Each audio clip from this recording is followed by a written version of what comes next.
Most marketers learn the 4 Ps of marketing early in their careers: product, price, place, promotion. It's one of the most famous frameworks in marketing. But here's the problem: the 4 Ps don't actually tell you what decisions to make. They only organize decisions after the strategy already exists. And that's why so many marketing plans look structured but still fail. In this video, I'll show you what the 4 Ps framework actually does, why marketers often use it in the wrong order, and the 4 strategic decisions that must exist before the marketing mix can work. Because the 4 Ps aren't wrong, they are just incomplete. They organize marketing execution, but they don't explain marketing strategy. Hi, I'm Thomas. I've spent over 20 years in marketing industry, and after having worked with hundreds of clients, I realized that marketing only becomes predictable when it's structured. So I built frameworks to remove the chaos. Now let's break everything down. In many companies, marketing planning begins like this. A team gathers in a meeting room. Someone opens a presentation. And the conversation begins with questions like, what features should we add to the product? What price should we charge? What do competitors do? What channels should we advertise on? What campaign should we launch? In other words, the discussion jumps straight into the 4 Ps: the product, the price, the place, the promotion. But something important hasn't been defined yet: the strategy. Without strategy, those decisions become guesses. Messaging becomes generic. Campaigns constantly change direction. Teams debate tactics instead of alignment. And marketing performance becomes unpredictable. The plan still looks organized, but underneath that structure, the logic is missing. To understand the real issue here, we need to understand what the 4 Ps were originally designed to do. The framework was introduced in the 1960s as a way to organize marketing execution. Let's break down each element. The product. Product refers to what the company offers to the customers. This includes the core product or service, features and functionality, design and packaging, quality and reliability. Product answers the simple question: what are we selling and how is it designed? But notice something important. The framework doesn't tell you what the product should be. It only organizes decisions after strategy already exists. The price. Price determines how the company captures value. Pricing decisions include the price level, discounts, payment structures, premium versus competitive pricing. Price also communicates perceived value. A high price signals exclusivity. A low price signals accessibility. But again, the framework doesn't tell you what value customers care about.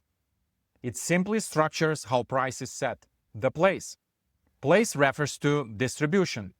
It answers the question, where do customers encounter and obtain the product? Examples include retail stores, e-commerce websites, marketplaces, direct sales teams, partners and resellers. Distribution determines accessibility. But the framework doesn't explain where customers prefer to buy or how they discover solutions. That knowledge must already exist. The promotion. Promotion includes all communication used to persuade customers. Examples include advertising, social media, email marketing, content marketing, public relations. Promotion answers the question, how do you communicate the product's value? But again, the framework assumes something critical. You already know what message matters. And that assumption is where many marketing plans fall apart. Now, the missing strategic layer.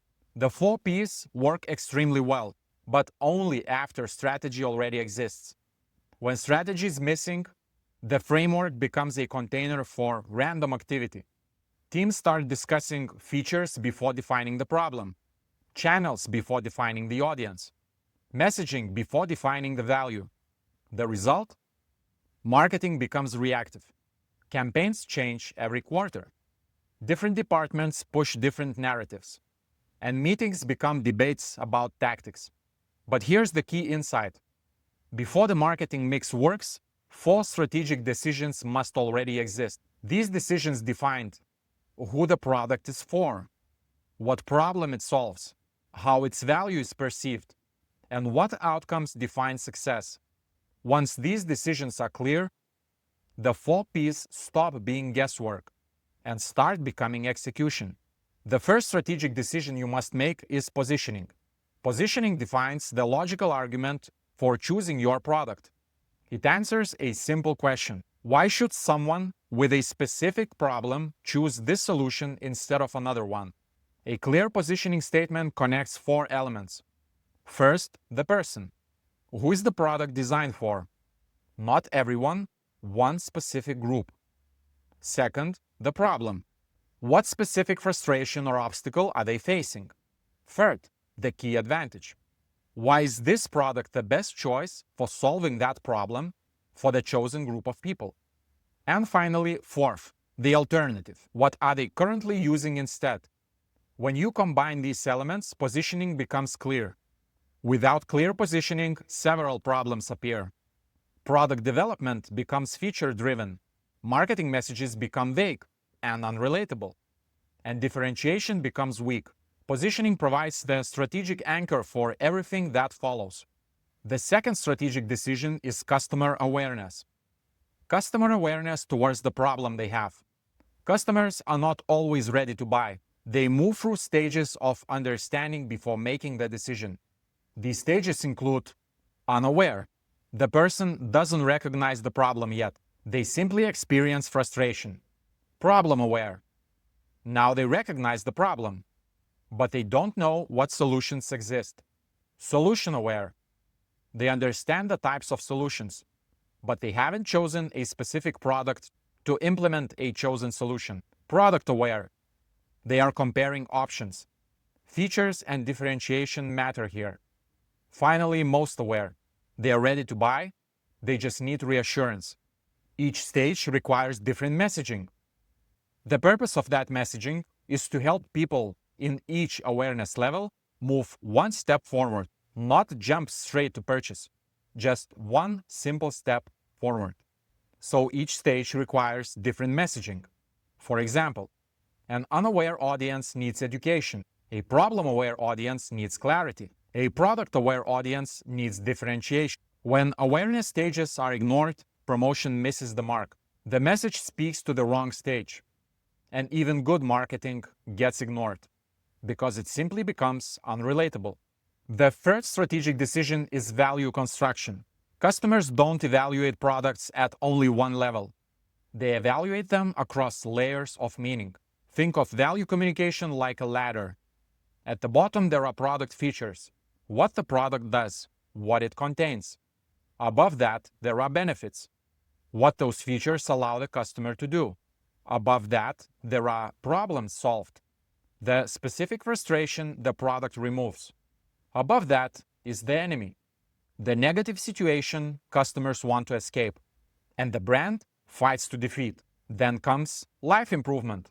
How life becomes better after using the product. What replaces the problem they had previously. And finally, at the top, identity transformation. How the customer sees themselves differently. Who the customer gets to be. Many marketers communicate only at the feature level. But customers rarely buy because of features alone. They buy because they want relief from problems, improvement in their lives, or alignment with the identity they aspire to. Understanding the persuasion ladder dramatically improves the strength of your messaging. The fourth strategic decision is decision criteria. Every strategy involves trade-offs. For example, do you prioritize short-term sales or long-term brand building? Do you target a narrow audience or a broad market? Do you position the product as premium or affordable? Without clear criteria, teams constantly reopen decisions. One week the focus is growth. The next week it's profitability.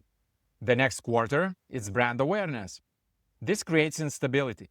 Campaigns change direction, teams lose alignment, and marketing performance becomes inconsistent.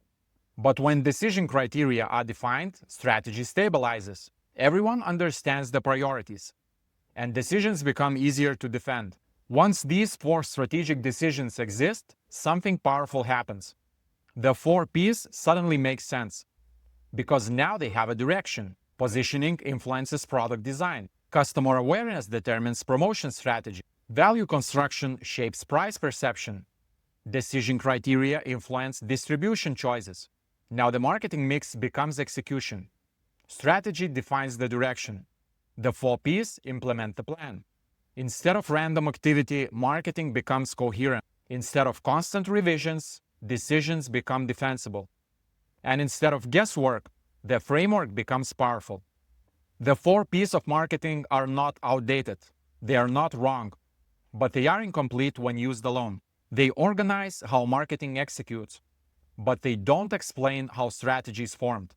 When marketers start with the 4Ps, they often build structure plans without strategic logic.